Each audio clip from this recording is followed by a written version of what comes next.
देवकी और यशोदा का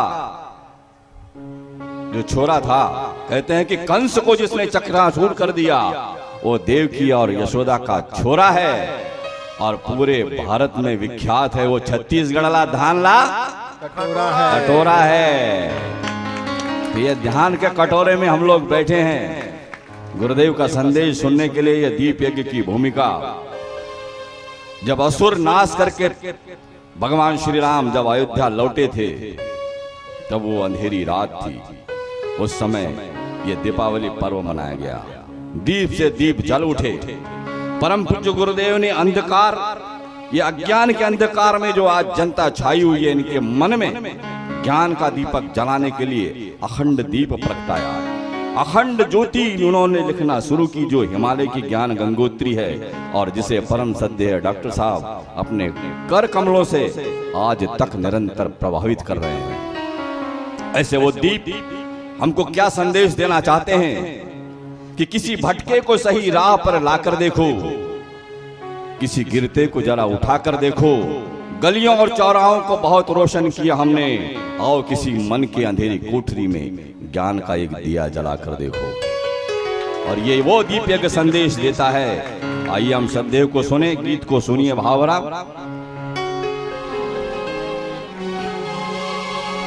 राम और श्री राम एक हैं, राम और श्री राम एक हैं, दुनिया जानन पाई।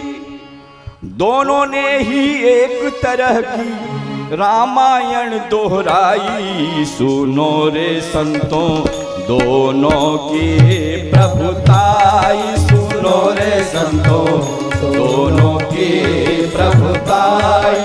राम और श्री राम एक है, दुनिया जान न पाई। राम और श्री राम एक है, दुनिया जान न पाई।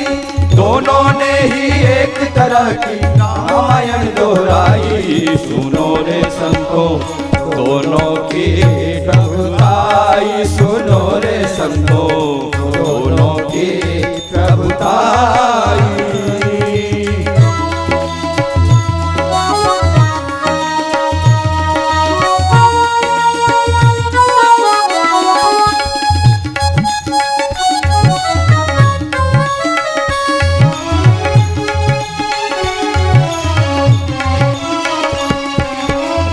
अयोध्या में जन्मे थे ऋषिकेश तप साधा। राम अयोध्या में जन्मे थे ऋषिकेश तप साधा। बलात् बला विद्या पाई चीर अनेकों बाधा। बलात् बला विद्या पाई चीर अनेकों बाधा। खर दूषण त्रिशरा बलि बध कर ठकुराई दिखलाई। खर दूषण त्रिशरा बलि बध कर ठकुराई दिखलाई। दोनों ने ही एक तरह की, दोनों ने ही एक तरह की रामायण दोहराई। सुनो रे संतों दोनों की प्रभुताई, सुनो रे संतों दोनों की प्रभुताई।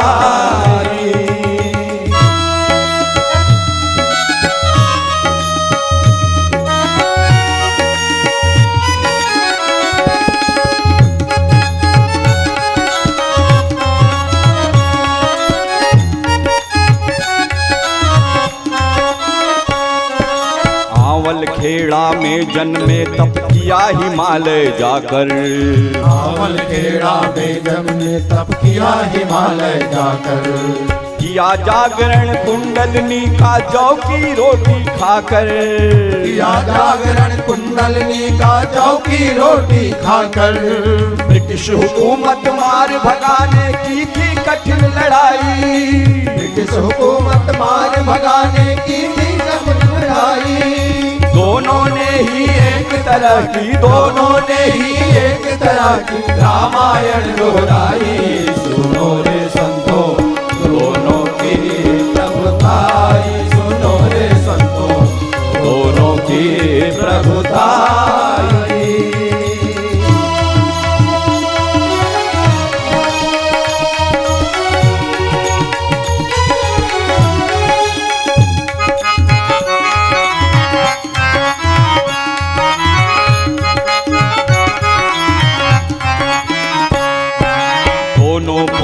विराट संगठन करता भी दोनों हैं। दोनों पुरुष विराट संगठन करता ही दोनों है। संत और योद्धा दोनों हैं, दुख हरता दोनों हैं। संत और योद्धा दोनों है, दुख हरता दोनों है। मर्यादा पुरुषोत्तम दोनों, विमल हृदय सुखदाई। मर्यादा पुरुषोत्तम दोनों, विमल हृदय सुखदाई। दोनों ने ही एक तरह की, दोनों ने ही एक तरह की रामायण दोहराई। सुनो रे संतों, दोनों की प्रभुताई। सुनो रे संतों, दोनों की प्रभुताई।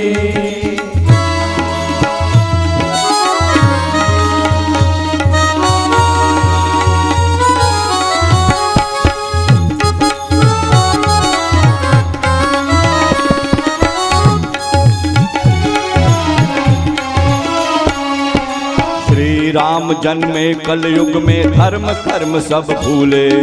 श्री राम जन्मे कलयुग में, धर्म कर्म सब भूले।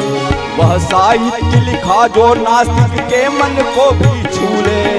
वह साहित्य लिखा जो नास्तिक के मन को भी छूले। वैज्ञानिक अध्यात्मवाद की ज्योति अखंड जलाई। वैज्ञानिक अध्यात्मवाद की ज्योति अखंड जलाई। दोनों ने ही एक तरह की, दोनों ने ही एक तरह की रामायण दोहराई। सुनो रे संतों, दोनों की प्रभुताई। सुनो रे संतों, दोनों की प्रभुताई।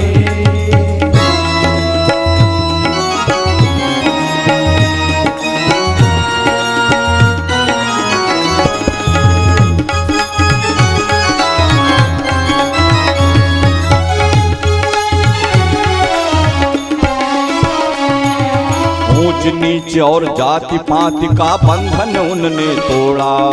ऊंच नीच और जाति पाति का बंधन उनने तोड़ा। सबको गले लगाया उनने, दलित न कोई छोड़ा। सबको गले लगाया उनने, दलित न कोई छोड़ा। राम राज्य की कठिन कल्पना कर साकार दिखाई। राम राज्य की कठिन कल्पना कर साकार दिखाई। दोनों ने ही एक तरह की, दोनों ने ही एक तरह की रामायण दोहराई। सुनो रे संतों, दोनों की प्रभुताई। सुनो रे संतों, दोनों की प्रभुताई। राम और श्री राम एक है, दुनिया जान न पाई। राम और श्री राम एक है, दुनिया जान न पाई। दोनों ने ही एक तरह की, दोनों ने ही एक तरह की रामायण दोहराई। सुनो रे संतों, दोनों की प्रभुताई। सुनो रे संतों, दोनों की प्रभुताई। सुनो रे संतों, दोनों की प्रभुताई। सुनो रे संतों, सुनो रे संतों, सुनो रे संतों, दोनों की प्रभुताई। बोले महाकाल की जय। परम पूज्य सद्गुरुदेव की जय। शांत हो जाएं सभी लोग, कमर सीधी कर लें, दोनों हाथ गोदी में रख लें, शांत होकर के बैठें। दीपक कहता है, यस न मुझे उत्कर्ष चाहिए, जीवन भर संघर्ष चाहिए। हमारा जीवन भी कैसे संघर्षशील बने, हम कैसे दीपक जैसा प्रकाशवान बन सकें, ऐसा ही प्रेरणा और प्रकाश श्रद्धेय डॉक्टर साहब के द्वारा मिलने वाला है। बड़े दिल खोल करके, कान खोल करके अपने हृदय में उस संदेश को उतारिए, बड़े भावपूर्वक सुनिए, एकदम शांत होकर के पूरे अपने मन को समेटिए और ध्यान लगा करके अमृतमय वाणी का पान कीजिए श्रद्धेय डॉक्टर साहब के द्वारा। कमर सीधी कर लें, दोनों हाथ गोद में रखें। भावना ये करें कि सुबह का उगता हुआ सूर्य हमारे रोम रोम में, कण कण में प्रवाहित होता जा रहा है। सवेरे हम लोगों ने आज की इस महीने की 24 तारीख और आज का दिन बड़ा पावन दिन, उस पावन दिन में पावन छत्तीसगढ़ की भूमि में दीक्षा ली उसी गायत्री मंत्र के माध्यम से हम अपने जीवन को महान बनाने की कोशिश करेंगे। गायत्री महामंत्र सूर्य की प्रार्थना का मंत्र है, सूर्य देवता की प्रार्थना का मंत्र। और वो सूर्य जो ब्रह्मांड से, जिसने ब्रह्मांड को जन्म दिया, उस ब्रह्मांड में हम लोग सब रहते हैं। प्रसविता सविता कहते हैं, प्रसविता प्रसव करने के कारण सविता। ऐसे सविता देवता से प्रार्थना, हे परमात्मा हमारी बुद्धि को हमेशा सन्मार्ग की ओर चलाते रहना। आइए गायत्री मंत्र एक साथ बोले। ओम भूर्भुवः स्वः तत्सवितुर्वरेण्यं भर्गो देवस्य धीमहि धियो यो नः प्रचोदयात्। ओम गुरुर्ब्रह्मा गुरुर्विष्णु गुरुरेव महेश्वरः गुरुः साक्षात् परब्रह्म तस्मै श्री गुरुवे नमः। अखंडमंडलाकारं व्याप्तं येन चराचरं तत्पदं दर्शितं येन तस्मै श्री गुरुवे नमः।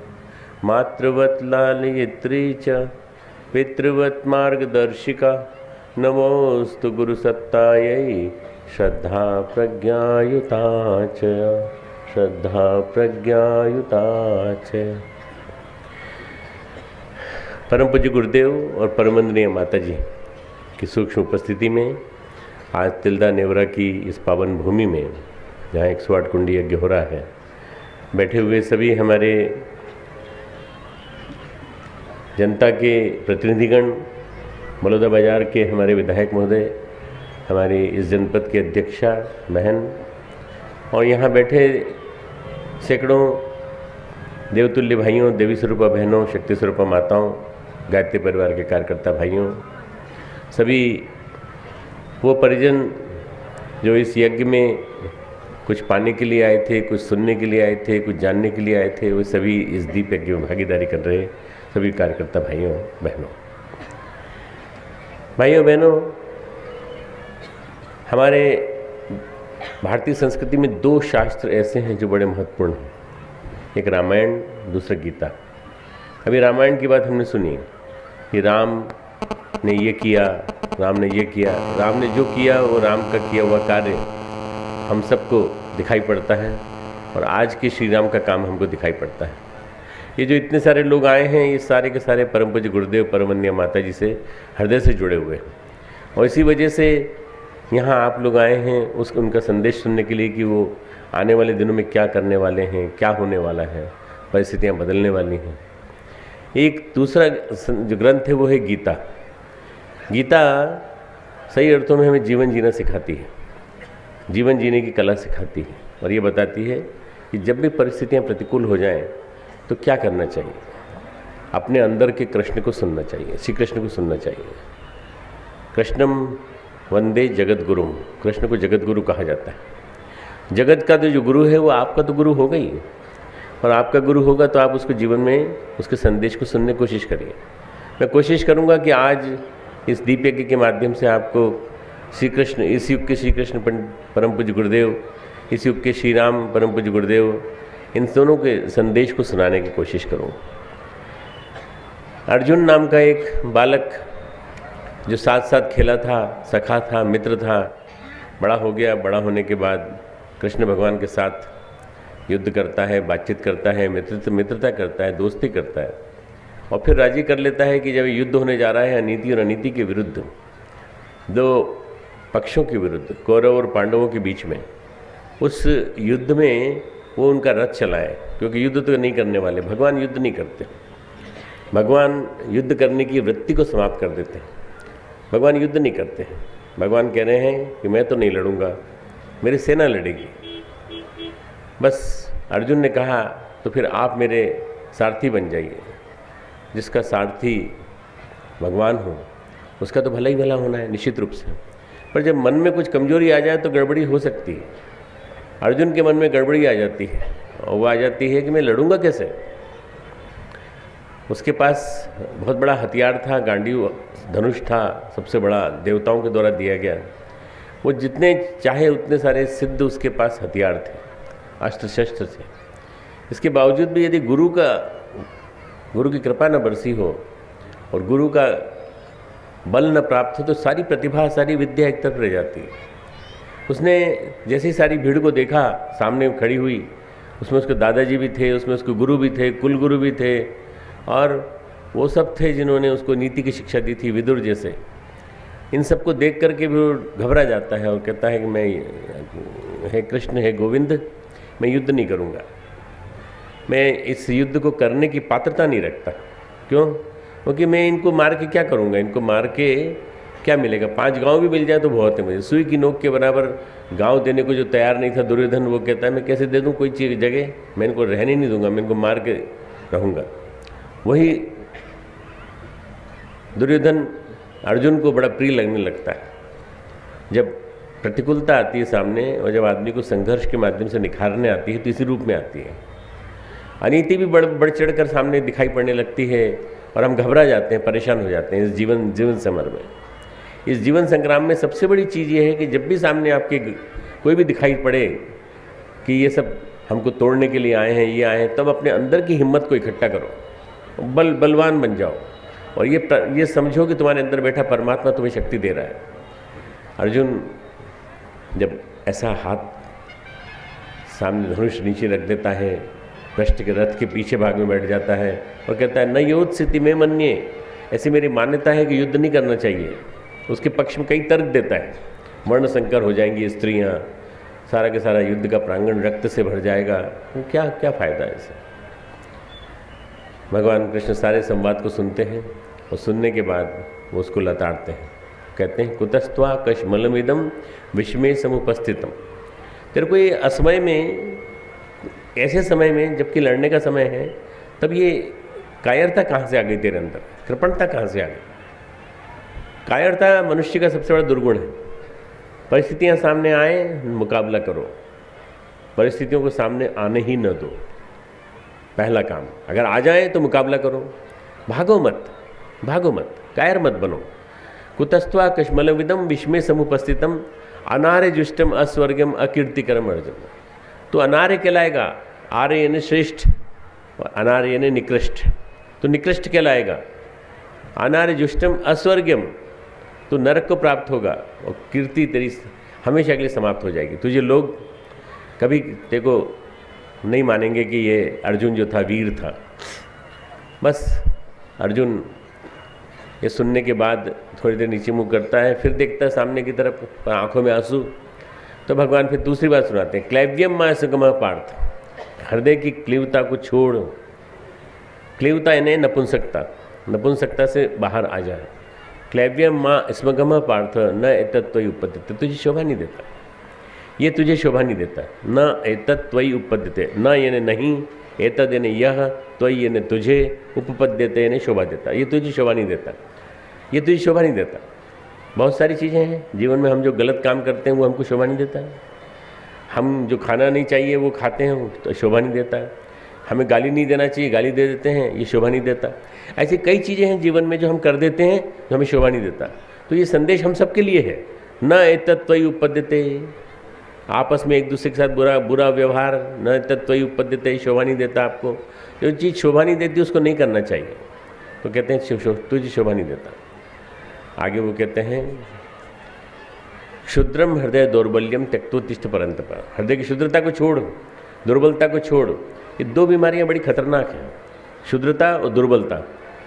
हृदय की दुर्बलता, मन की कमजोरी, और मन की कमजोरी की वजह से मनोबल कमजोर हो जाना, आत्मविश्वास कम हो जाना, ये सबसे बड़ी बीमारी है। और ये जब आती है तो आदमी को परेशान कर देती है। त्यक्तोत्तिष्ठ परंतप, इसको छोड़, खड़ा हो जा। हे अर्जुन तू खड़ा हो जा। शत्रु विनाशकारी अर्जुन, परंतप का मतलब होता है शत्रु विनाशकारी। कौन से शत्रु? हमारे अंदर के शत्रु। हमारे अंदर अनेकों शत्रु बैठे हैं, ढेर सारे शत्रु बैठे हैं। आलस्य, प्रमाद, अहंकार, प्रमाद, दुनिया भर की चीज़ों की को हम पाले बैठे हैं, इन सबको अपने अंदर रखे बैठे हैं। ये हमारे दुर्गुण हैं। इन दुर्गुणों को छोड़ो, इन दुर्गुणों को छोड़ के युद्ध करो। किससे युद्ध करें? कौरवों से युद्ध करो। कौरव कौन? हमारे सामने खड़ी हुई ये जो अनीति की सेना है, हमारे सामने खड़ी हुई जो ये भोग विलास की सेना है, इससे युद्ध करना है। ये मूल संदेश भगवान कृष्ण का ये है। भगवान कृष्ण इस बात को कहते कहते कहते कहते आगे उसको सुनाते हैं कि तू जो पंडितों के से वाक्य कहता है गलत कहता है, ऐसा नहीं कहना चाहिए तुझे। पर अब वो अर्जुन है और उसने अपने घुटने टेक दिए हैं, तो अर्जुन ये कहता है कि मेरे को समझ में नहीं आ रहा है, कार्पण्य दोषो अपहत स्वभाव, कृपणता का दोष मेरे अंदर आ गया है। प्रच्छामि त्वाम धर्म सम्मूढ़ चेता, मैं आपसे धर्म के मामले में विमूढ़ हुआ, मूर्ख हुआ, कुछ जानता ही नहीं, मैं समझ में नहीं आ रहा क्या करूं। सम्मूढ़ चेता, बुद्धि ऐसी मेरी भ्रष्ट हो गई है। मैं आपसे पूछता हूं यश श्रेय, श्रेय मार्ग क्या है, मुझे क्या करना चाहिए। निश्चितम ब्रूहि तन्मे, आप उसको निश्चित मान करके मुझे कहिए। ब्रूहि तन्मे शिष्यस्तेहम शादी माम त्वाम प्रपन्नम, मैं आपका शिष्य हूँ, आपकी शरण में आया हूँ, आप मुझे अपनी शरण में ले लीजिए और मुझे बताइए मुझे क्या करना चाहिए। What should I do in such circumstances, ऐसी परिस्थितियों में मुझे क्या करना चाहिए, आप बताइए। बड़ी विपरीत परिस्थिति है, आपको नहीं मालूम, आप तो वहीं रथ में बैठे उपदेश दे रहे हो, मुझे आप कहे जा रहे हो युद्ध कर युद्ध कर युद्ध कर। मैं युद्ध कैसे करूं, मेरी मनस्थिति ऐसी नहीं। मित्रों, अधिकांश लोग हमने से यहाँ जो बैठे हैं, खड़े हैं, हम सब अर्जुन की तरह से, और अर्जुन की तरह से हमारी मनस्थिति है। हम बड़े दुर्बल मन वाले हैं, हमारा कमज़ोर मन है। छोटी छोटी विपरीतताएँ आती हैं समाज में, संसार में। घर में कोई दिक्कत आ जाती है, बच्चे को एग्ज़ाम में कम नंबर आते हैं, हम बीमार हो जाते हैं, बच्चे घर में बीमार बहुत लोग हो जाते हैं, तो हम परेशान हो जाते हैं। मैं जब पढ़ रहा था मेडिकल कॉलेज में, तो मेडिकल कॉलेज में पढ़ते समय मेरे साथ पिताजी भी ट्रांसफ़र होकर इंदौर आ गए थे। और उस समय की बात है जब मैं मेडिकल कॉलेज में MBBS कर रहा था, तो मुझे पीलिया हो गया। और मुझे पीलिया हुआ, उसके साथ साथ घर में पानी शायद उसका जो स्रोत रहा होगा वो दूषित रहा होगा, तो सभी को 5, 6, 7 हम सबको पीलिया होगा। सबको ड्रिप चल रही थी, शुगर यहाँ से दिया जाता है, ड्रिप सलाइन दी जाती है, हमको चल रही थी और हम लोग सभी परेशान थे। मैं हॉस्पिटल में भी एडमिट हुआ।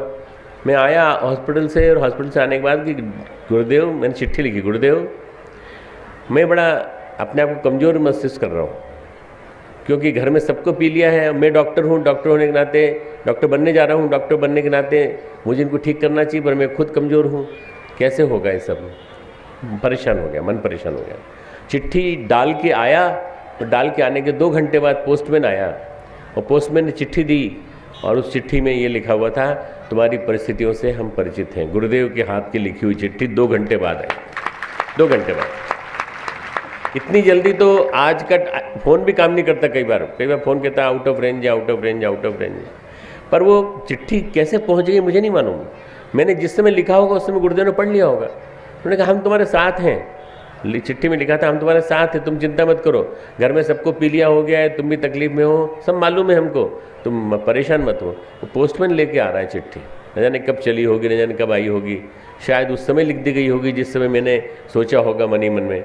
मित्रों, भगवान हमारे साथ है, हमारे अंदर बैठा हुआ है, हमारी मदद करने के लिए तैयार है, पर हम भगवान को बुलाते नहीं हैं। हम किसको बुलाते हैं? हम अपनी परेशानियों को बुलाते हैं, दिक्कतों को बुलाते हैं, तनावों को बुलाते हैं, उद्विग्नताओं को बुलाते हैं, बेचैनी को बुलाते हैं, और हम परेशान हो जाते हैं, छोटी छोटी परेशानी। ऐसे में किस चीज़ की ज़रूरत है? आत्मबल, आत्मविश्वास। आत्मविश्वास ही सच्चा ईश्वर विश्वास है। आत्मविश्वास ही सच्चा ईश्वर विश्वास है। स्वामी विवेकानंद बार बार कहते हैं, जिसके पास आत्मबल है, जिसके पास हिम्मत है, जो अपने आप को अंदर से हिम्मत वाला समझता है और हर परिस्थिति का मुकाबला करने को तैयार है, उसके साथ भगवान हमेशा साथ चलता है। आप चलने की कोशिश तो करिए। मैंने आपको सुबह बताया था कि भगवान, जब आप भगवान को मान लेते हैं कि भगवान है, तो कितनी चीज़ें होती हैं? 3 चीज़ें होती हैं। आप मजबूत हो जाते हैं, आप सुरक्षित महसूस करते हैं। भगवान आपके दाएं बाएं चलता है, भगवान आपके आगे पीछे चलता है जब आप मान लेते हैं भगवान है। जब आप ये मान लेते हैं भगवान नहीं है, तो फिर भगवान नहीं है ही नहीं। जब आपने मान लिया नहीं है, तो आपके आसपास नहीं है। आपकी सुरक्षा करता है, आपको स्वास्थ्य देता है, नंबर 2, और तीसरा आपको एक बहुत अच्छी बहुत बढ़िया सी सुंदर सी मुस्कान देता है, हल्का सा जीवन जीने के लिए प्रेरणा देता है। हम अपने जीवन को कैसे जिएं, इसका संदेश ये है कि आस्तिकता को जीवन में उतारें, और आस्तिकता को जीवन में उतारकर भगवान कृष्ण के माध्यम से हम संदेश लेने की कोशिश करें कि हम अपने आप को कैसे महान बनाएं, कैसे ऊंचा उठाएं। हम अपने आप को ऊंचा उठाने के लिए क्या कर सकते हैं मित्रों? हम अपने अंदर एक बल का संचार रोज कर सकते हैं। रोज सुबह शाम उनको स्मरण करके, मंदिर तो सब जाते हैं, अपने घर में ही मंदिर है, उसको ही प्रणाम करते हैं, पर भगवान को क्यों नहीं उतार पाते जीवन में? आदर्शों को क्यों नहीं जीवन में उतार पाते? उत्कृष्टता को, श्रेष्ठता को क्यों नहीं उतार पाते? उत्कृष्टता, श्रेष्ठता, आदर्श, सत्प्रवृत्तियों का समूह, ये भगवान है। भगवान की परिभाषा अगर आपसे पूछूं तो आपको कभी भी पूछूं आपसे तो आपको बोलना है उत्कृष्टता, आदर्श, सत्प्रवृत्ति, श्रेष्ठता, इन सब का समुच्चय, इन सब का समूह भगवान है। जहाँ भी ये मौजूद है वहाँ भगवान है, जहाँ ये नहीं है वहाँ भगवान नहीं है। ये जहाँ होंगी, जहाँ सब अच्छाइयाँ होंगी, अच्छाइयों का समूह भगवान है। अगर वो है तो हर जगह जहाँ जहाँ भगवान है वहाँ से मैं उसको लेने की कोशिश करूँगा, भगवान की अच्छाइयों को ग्रहण करने की कोशिश करूँगा। बार बार मित्रों, आपको यही सोचना है कि हम अपने साथ परमात्मा को लेके चलते हैं। परमात्मा हमारे रथ को हाँक रहा है, पार्थ सारथी है, वो सारथी है। अगर हम पार्थ हैं तो वो सारथी है हमारा। हम अगर अर्जुन हैं तो हमारे रथ को हाँकने वाला वो भगवान कृष्ण हमारे साथ चल रहा है। भगवान ने कहा भी है, क्षेत्रज्ञ, खेत, एक शरीर खेत है और तुम क्षेत्रज्ञ हो, खेत की जानकारी रखने वाले। आप लोग तो तिल्दा नेवड़ा में रहते हो, खेती करते हो, चारों तरफ चावल ही चावल है, धान ही धान है, उसी के कटोरे में बैठे हुए आप लोग, तो आपको तो जानकारी होनी चाहिए कि खेती कितनी बड़ी चीज़ होती है। तो खेती करो तो गुणों की खेती करो, खेती करो तो श्रेष्ठताओं की, सद्गुणों की। चावल की खेती बंद कर दो ये नहीं कह रहा हूँ मैं, चावल की खेती तो करो, पर चावल की खेती के साथ सद्गुणों की खेती करो, अच्छाइयों की खेती करो, अच्छे गुणों की, विनम्रता की, शिष्टाचार की, प्यार की, दुलार की, एक दूसरे के साथ साथ साथ चलने की। ये खेती अगर होने लगेगी तो क्या होगा? देखते देखते बगीचा लहलहाने लगेगा, देखते देखते खेत लहलहाने लगेगा अच्छी फसलों से। इसी का नाम है संस्कृति। सद्गुणों की खेती अपने अंतर जगत में करने का नाम है संस्कृति। संस्कृति, भारतीय संस्कृति यही है मित्रों। भारतीय संस्कृति, देव संस्कृति, विश्व संस्कृति यही है, जहाँ अच्छाइयों की पूजा की जाती है, श्रेष्ठता की पूजा की जाती है। अब अगर आप विदेश चले जाएं तो वहाँ पे ऐसा कुछ नहीं है। वहाँ पे सभ्यता है, सफाई का ध्यान रखते हैं, सही दिशा में चलते हैं, शराब पीकर खुलेआम अनाप शनाप बकते नहीं हैं। जो भी कुछ करते हैं वो सब समझदारी के साथ करते हैं। क्यों? क्योंकि सभ्य लोग हैं। हम लोग हो सकता है थोड़े से असभ्य हों, हो सकता है हमारे यहाँ सभ्यता की कमी हो, पर हमारे यहाँ संस्कृति है, प्यार है, माता पिता के प्रति सम्मान है, हम एक दूसरे को ऊंचा उठाने की बात सोचते हैं। वहाँ पे वो बात नहीं है। वहाँ एक दूसरे को कैसे नीचे गिराया जाए इसकी साजिश, षड्यंत्र मन ही मन में चलती रहती है, अंदर ही अंदर, और इसके लिए वहाँ पर भेद होते चले जाते हैं। मित्रों, अगर भारतीय संस्कृति को अपने जीवन में उतारना है तो हमको भारतीय संस्कृति के माता पिता दोनों को जीवन में उतारना पड़ेगा। गायत्री और यज्ञ, गायत्री हमारी माँ है, यज्ञ हमारे पिता हैं। इन दोनों के जीवन में उतारें। एक का नाम है सद्ज्ञान, एक का नाम है सत्कर्म। ये दोनों हमारे जीवन में उतरें। कैसे उतरें? भारतीय संस्कृति को जीवन में उतार के। भारतीय संस्कृति हमारे जीवन में दिखाई देना चाहिए। मित्रों, ये एकमात्र ऐसा परिवार है, गायत्री परिवार, जिसने सबको धोती कुर्ता पहन करके यज्ञ में बैठना सिखा दिया। नहीं तो लोग पैंट शर्ट पहन के बैठते थे और सारे के सारे लोगों की वेशभूषा की क्रांति हो गई, सारे के सारे पूरे परिवार। मुझे एक शंकराचार्य जी मेरे साथ मंच पे मौजूद थे, बड़े प्रख्यात शंकराचार्य हैं। उन्होंने कहा, डॉक्टर साहब, आपके गुरुदेव ने सबसे बड़ा कमाल जो किया वो ये किया कि लोगों का खान पान बदल दिया, लोगों के रहने सहने का तरीका बदल दिया। सबसे बड़ी बात ये कि भारतीय संस्कृति की वेशभूषा पहना दी। वेशभूषा पहनाने के लिए हमको पसीना आ गया, हम विदेश गए वहाँ भी पसीना आ गया हमको, पर आपने तो सबके कपड़े बदल दिए, धोती कुर्ता पहना दिया और भारतीय संस्कृति प्रधान वेशभूषा में रहने लगे लोग बाग। कितनी बड़ी क्रांति है। दूसरी बात आपके गुरुदेव ने जो की वो क्या की? जाति तोड़ दी। कोई जाति का नहीं। जो पीले कपड़े जिसने पहन लिए, जिसने गायत्री परिवार के साथ संबंध जोड़ लिया, जिसने दीक्षा ले ली, जिसने गायत्री का जप करना चालू कर दिया, वो ब्राह्मण बन गया। ब्राह्मण एक ही जाति है हमारे यहाँ, ब्राह्मण जाति बस। छत्तीसगढ़ के सारे ब्राह्मण यहाँ बैठे हुए हैं पूरे, जो गुरुदेव से जुड़े हुए हैं। नहीं आप कहोगे साहब आप हमको ब्राह्मण क्यों कह रहे हो, हम क्षत्रिय हैं। अरे ब्राह्मण वो होता है जो ब्रह्म में विचरण करता है। आप ब्राह्मण का मतलब तो समझो, ब्रह्म यानी परमात्मा में जो विचरण करे वो ब्राह्मण।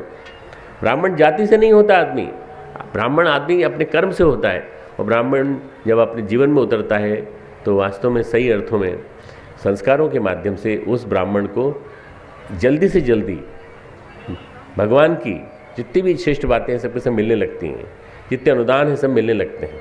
इसलिए इन सब चीज़ों को समझने की कोशिश करें कि हम कैसे अपने जीवन को महान बना सकते हैं, किस तरह से हम अपने आप को ऊंचा उठा सकते हैं। ये ऊंचा उठाने के लिए संस्कृति को जीवन में उतारना पड़ेगा। इसीलिए मित्रों, हमने देव संस्कृति विश्वविद्यालय छत्तीसगढ़ का खोलने की सोची है। कल हम शाम को, कल दिन में दोपहर को वहाँ पे सांकरा में उसका भूमि पूजन करेंगे। भूमि पूजन करेंगे। एक छत्तीसगढ़ विश्वविद्यालय है उत्तराखंड में, एक आपके यहाँ छत्तीसगढ़ में, ये यहीं पर आपके भिलाई के पास, कुमारी के पास, और बहुत बढ़िया स्थान है, बहुत सुंदर स्थान है। मैं कई बार आया गया हूँ वहाँ पर, कई बार वहाँ भूमि पूजन किया मैंने, या शक्तिपीठ की प्राण प्रतिष्ठा की। और सौभाग्य की बात है कि परम पूज्य गुरुदेव स्वयं कई बार उस इलाके में आए। इसलिए अभिमंत्रित स्थान है वो, और उस स्थान पर हम 30-40 एकड़ में एक बड़ा सा विश्वविद्यालय बनाएंगे, जहाँ आदमी बनाएंगे। आदमी बन ही नहीं रहे आजकल, मनुष्य बनाने की मशीन खत्म हो गई, खराब हो गई, बिगड़ गई कहीं न कहीं। भगवान के यहाँ से कहीं अच्छी बन के आई थी, पर लोगों ने बिगाड़ दी उसको। अभी जो कॉलेजेस हैं, अभी जो महाविद्यालय हैं, अभी जो विश्वविद्यालय हैं, उनमें गड़बड़ियाँ हैं, बहुत गड़बड़ियाँ हैं। हम अंग्रेज़ तैयार कर रहे हैं, हम विदेश जाने वाले लड़के तैयार कर रहे हैं, या फिर हम नास्तिक तैयार कर रहे हैं। नास्तिक, एडिक्ट, ड्रग एडिक्ट, शराब पीने वाले, या माता पिता की बात न सुनने वाले लोग तैयार कर रहे हैं। संस्कृति सीखने वाले बच्चे तैयार नहीं कर पा रहे हैं। हमने कोशिश की पूरे भारत के स्तर पे काम करने की, तो उस काम में हम लोग 3000 बच्चों को पढ़ा पाते हैं प्रति वर्ष, इससे ज़्यादा नहीं पढ़ा पाते भाई। इस काम को तो कई गुना होना चाहिए। तो पहला काम हम छत्तीसगढ़ के लिए बहुत दिनों से लगे हुए थे। तो अब छत्तीसगढ़ में वैसे 2 विश्वविद्यालय खोलने का मन है हमारा। एक तो वहाँ खुल रहा है आपका भिलाई जी में, रायपुर दुर्ग जिले में, दूसरा खुलने जा रहा है बिलासपुर में, खुलने की संभावना है। बिलासपुर में खुल जाएगा तो आपके नज़दीक दोनों के बीच में, तिल्दा नेवरा दोनों के बीच में बैठता है, दुर्ग के और बिलासपुर के बीच में बैठता है। तो आपके बच्चों को और इसके अलावा पूरे छत्तीसगढ़ के बच्चों को बहुत बड़ा लाभ मिलेगा कि विद्या मिलेगी। शिक्षा से ज़्यादा ज़रूरी है विद्या। शिक्षा तो आदमी को पढ़ना लिखना सिखाती है, पैंट शर्ट पहनना सिखाती है, टाई पहनना सिखाती है, कार में बैठना सिखाती है, पर शिक्षा आदमी को जीवन जीने की समस्याओं के बारे में नहीं बताती है, विद्या बताती है। वो विद्या सीखेंगे वहाँ, और वो विद्या सीखेंगे तो वो महान बनेंगे, ऊंचा उठेंगे, और अपनी जितनी भी जीवन की समस्याएं आएंगी, जैसे अर्जुन के सामने आई थी, उसका मुकाबला करने के लायक बनेंगे। मित्रों, एक तो ये यहाँ छत्तीसगढ़ में, दूसरा हमको राजस्थान में मिल गया है एक स्थान जहाँ पे हम विश्वविद्यालय बना रहे हैं। राजस्थान में जयपुर में बना रहे हैं, एक विश्वविद्यालय बना रहे हैं। मेरे को ऐसा लगता है आने वाले 4-5 वर्षों में सारे प्रांतों में हम विश्वविद्यालय खड़ा करने की स्थिति में आ सकते हैं, यदि हमारे पास ऐसे उदार बना लोग आते चले गए, और देखते देखते हम भारत सरकार की शिक्षा नीति को बदल देंगे पूरी तरह से। भारतीय संस्कृति को ऊँचा उठाने के लिए वैसे ही बालक, वैसे ही वीर, वैसे ही योद्धा, वैसे ही लड़ाकू, रणबांकुरे, वैसे ही जवान, वैसे ही किसान हमको तैयार करने पड़ेंगे, जो हमारी संस्कृति को जिंदा रख सकते हैं, जो हमारी संस्कृति को, हमारे मूल जो है, संस्कृति का मूल है, उसको जिंदा रख सकें। इसलिए ये सारा का सारा संघर्ष जो चल रहा है इस समय गायत्री परिवार का, वो इसी क्षेत्र में चल रहा है। अभी आपने हमारे टोली नायक जी से 7 आंदोलनों के बारे में सुना, आप अभी सुन रहे थे 7 आंदोलन कितने महत्वपूर्ण हैं। साधना का आंदोलन महत्वपूर्ण है, शिक्षा का आंदोलन महत्वपूर्ण है, स्वास्थ्य का आंदोलन महत्वपूर्ण है, स्वावलंबन का आंदोलन महत्वपूर्ण है। पर ये चारों चीज़ें कहाँ एक साथ मिल सकती हैं? साधना, शिक्षा, स्वास्थ्य, स्वावलंबन कहाँ मिल सकती हैं? ये आपको विश्वविद्यालय में मिलेंगे। विश्वविद्यालय कौन सा? आपका घर, आपके आसपास का शक्तिपीठ, शक्तिपीठ के बाद आपके पास का समन जोन का कार्यालय, और उसके बाद विश्वविद्यालय। ये सारा का सारा मिलजुल करके एक साथ जब बन जाएगा तो मित्रों, मुझे ऐसा लगता है कि अगर छत्तीसगढ़ में ये काम शुरू हो गया तो छत्तीसगढ़ सबसे नंबर 1 राज्य हो जाएगा, पूरे भारत का नंबर 1 राज्य, आदर्शों की दृष्टि से, जिसका सपना देखा गया था। जब विश्वविद्यालय बनाने की बात, जब ये छत्तीसगढ़ बनने की बात आई, तो छत्तीसगढ़ के बारे में लोगों के दिमाग में यही कल्पना थी कि समृद्धि की क्षेत्र में आगे बढ़ेगा। समृद्धि का मतलब ये नहीं होता मित्रों जो आज हो रहा है। समृद्धि का मतलब हो रहा है अपनी ज़मीन बेच देना, समृद्धि का मतलब हो रहा है शराब की दुकानें खोल देना, समृद्धि का मतलब हो रहा है फैक्ट्री कारखाने खोल देना, समृद्धि का मतलब हो रहा है कि बहुत बड़ा शहरीकरण कर देना। ये समृद्धि का मतलब ये नहीं होता। समृद्धि का मतलब होता है हमारे अंतर जगत में समृद्धि आए, समृद्धि का मतलब होता है हम सुख सुविधा के साधन सब तक पहुंचा सकें, सबके पास पहुंच जाएं। कोई खाई जो है इसको पाटें, दोनों के बीच में, ऊंच और नीच के बीच में खाई पाटें, तब जाके समृद्धि आएगी। समृद्धि तब आएगी, और इसको लाने के लिए हमको संस्कृति को लाना पड़ेगा। समृद्धि लाने के लिए संस्कृति को लाना पड़ेगा। इसलिए संस्कृति की गुहार है।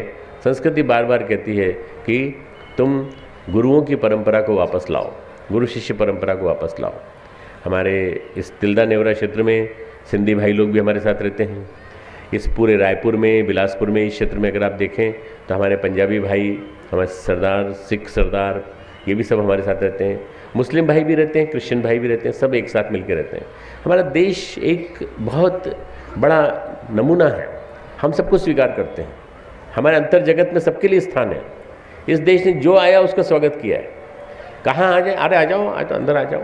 एक संत कहानी सुनाते थे कि एक कुटीर में, एक झोपड़ी में पानी बाहर गिर रहा था। एक आदमी आया, मैं अंदर आके बैठ सकता हूँ, बाहर पानी गिर रहा है। हाँ आ जाओ, बैठ जाओ, एक के लायक जगह है। एक आया, फिर दूसरा आया, दूसरे ने कहा भाई हम सब खड़े हो जाएंगे, तुम आ जाओ, तुम भी आ जाओ। 5 आए, 7 आए, 8 आए, 9 आए, 9 आ गए, 9 आके खड़े हो गए। 9 के लिए जगह स्थान मौजूद था। ये देश सबको स्थान देने वाला देश है, जिसने सब लोगों को बुलाया, अपने अपने घर में, अपने अंतर जगत में रखा। और आज उस पर प्रश्न पूछे जा रहे हैं कि भाई क्यों ऐसा हो रहा है, क्यों ऐसा हो रहा है। नहीं, ऐसा नहीं होना चाहिए। मतलब हमको सबको अपना मेहमान मानते हुए, सबको अपना प्यारा मित्र मानते हुए, और उन लोगों को भी ये मानते हुए कि हम यहाँ आए हैं तो यह इन्होंने, मेजबानों ने इतने दरियादिली दिखाते हुए हमको रखा है अपने यहाँ, हम भी इनके साथ मिल करके भारतीयता का वेश पहनते हुए, स्वदेशी के जीवन में, स्वदेशी को जीवन में उतारते हुए, संस्कृति को जीवन में उतारने की कोशिश करेंगे। अगर ये उनके मन में आ गया तो देखते देखते परिवर्तन आने लगेगा मित्रों, परिवर्तन आने लगेगा। ज़माना बदल रहा है, ज़माना बदल रहा है, बड़ी तेज़ी से बदल रहा है।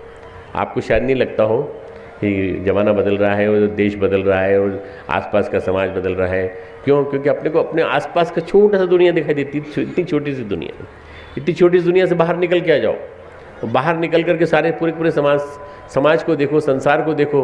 आप देखो तो देखो, आपको लगेगा कि वास्तव में लोग सोचने लगे, लाखों लोग अच्छाई की दिशा में बढ़ने लगे हैं। आप ये बताइए, हम लोग पहले कहते थे हम बदलेंगे, जोर से बोलो, हम बदलेंगे, युग बदलेगा, ये नारा लगाते थे। अब क्या नारा बनने वाला है?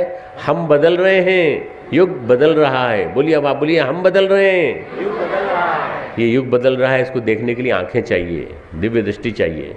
दिव्यम ददामि ते चक्षु पश्चिम योगमीश्वरम। तो मेरी ईश्वरीय सिद्धि को प्राप्त कर अर्जुन, और तू देख, दिव्य दृष्टि से देख। जमाना बदल रहा है, जमाना बदल रहा है, जमाना बदल रहा है। लोग बदल रहे हैं, लोग बदल रहे हैं, लोग अपनी बुरी आदतों को छोड़ रहे हैं, लोग हमारे साथ जुड़ते चले जा रहे हैं। देखते देखते परिवर्तन की प्रक्रिया गतिशील हो रही है। मतलब यही परिवर्तन जो है, देखते देखते आदमी को नर मानव, देव मानव, महामानव, पैगंबर, देवदूत, अवतार, इस श्रेणी में लाके खड़ा कर देगा। ये सब संभव है यदि हम सब मिलजुल करके देव परिवार बनाने की बात सोचने लगें, देव मानव बनने की बात सोचने लगें, और अपने जीवन में संस्कृति को उतारने की बात सोचने लगें।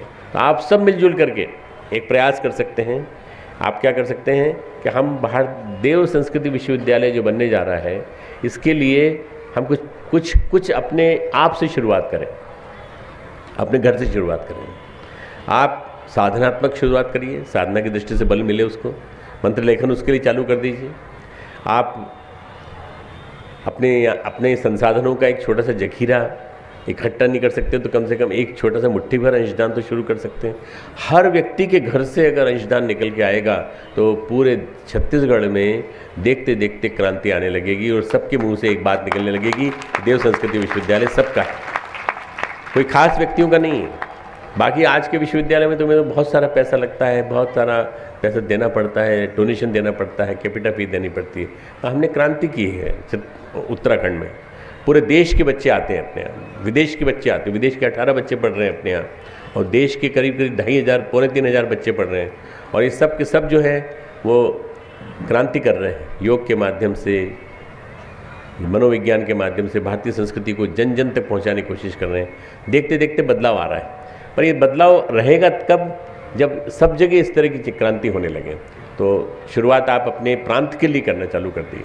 आपके प्रांत में ये चीज़ स्थापित हो, होलिस्टिक हेल्थ मैनेजमेंट भी स्थापित हो, और हमारे धर्म विज्ञान का प्रशिक्षण भी आरंभ हो जाए, ताकि धर्म विज्ञान जो है वो जिंदा रहे, कर्मकांड जिंदा रहे, और ये सब के सब जितनी भी भारतीय संस्कृति की जितने भी मर्म हैं, जितने भी महत्वपूर्ण चीज़ें हैं, ये समाप्त न हो जाए। कहीं ऐसा ना हो नई पीढ़ी आए 10 साल बाद और हमसे पूछे ये सब चीज़ें क्या हैं। आप खुद स्वयं अपने आप को जीवन में उतारने की कोशिश करें, आप अच्छाइयों को जीवन में उतारने की कोशिश करें, और कोशिश करें कि हम किस तरह से इसको विश्वविद्यालय को अपने अंतर जगत में उतार सकते हैं, ताकि हमारे परिवार से ही आरंभ हो जाए। भाइयों बहनों, अंदर से ज्योति जलती है, अंदर से चिंगारी जलती है, तब सब कुछ होता है। आपके अंतर जगत में एक चिंगारी जलनी चाहिए।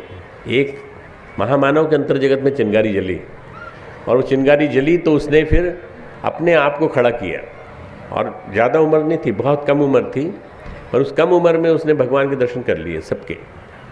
भगवान के दर्शन करने के बाद उसने अपने आप को परमहंस बना लिया। परमहंस बनाकर उसने रामकृष्ण परमहंस के नाम से दक्षिणेश्वर की काली के सामने अपनी पूजा उपासना चालू की। काली में उसको भगवान दिखाई पड़ते थे, काली में उसको अपनी माँ दिखाई पड़ती थी। जब भोजन करता था तो काली को बुलाता था कि आजा काली, मैं भोजन नहीं करूँगा जब तक तुम नहीं आओगी पास में। काली उसके साथ भोजन करने लगी। लोगों ने देखा, देखने के बाद प्रमाण मिल गया कि ये साधक सिद्ध साधक है। उसी सिद्ध साधक ने एक और व्यक्ति के अंदर चिंगारी पैदा की, जिसका नाम था स्वामी विवेकानंद। मित्रों, वो स्वामी विवेकानंद आपसे ये कह रहे हैं कि अपने अंदर भी एक एक चिंगारी जला लो, अपने अंदर चिंगारी जलाकर एक दीपक जला लो। दीपक छोटा सा होता है, पात्र बन जाता है। पात्रता का विकास पहली शर्त, शिष्यत्व की पहली शर्त है शिष्य बनने की। शादी माम त्वाम प्रपन्नम, पहली शर्त है पात्र बन जाओ, सुपात्र बन जाओ। अगर आप पात्र बन गए तो पात्र के अंदर जितना घी डालोगे, जितना तेल डालोगे, उतना ही देर तक जलेगा। अगर आपका बड़ा पात्र होगा तो ज़्यादा देर तक जलेगा। आप पात्र बन जाइए, आप एक अच्छे रिसेप्टिकल बन जाइए, आप एक अच्छे इंस्ट्रूमेंट बन जाइए, आप एक अच्छे उपकरण बन जाइए अपने गुरु के हाथों के। बस अच्छा बन जाइए, अच्छी पात्रता का विवर्धन।